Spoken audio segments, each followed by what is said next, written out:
शर्मिंदगी है। एक मुहिब्बे वतन का बयान है वो, एक अपनी फौज से प्यार करने वाला।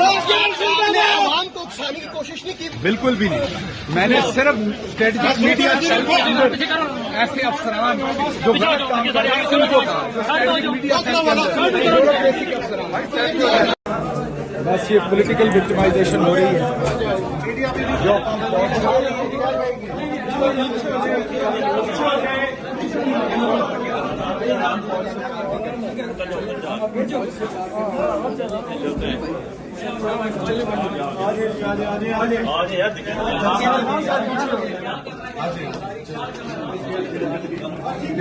आगे निकले ना भाई, आप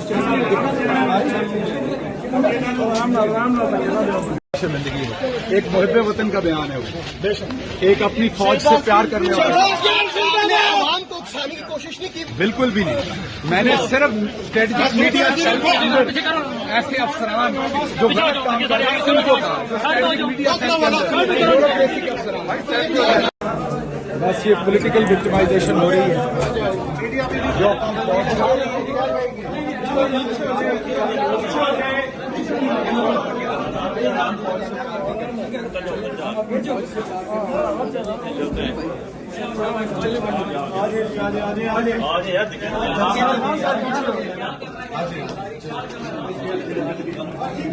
आगे निकले ना भाई, आप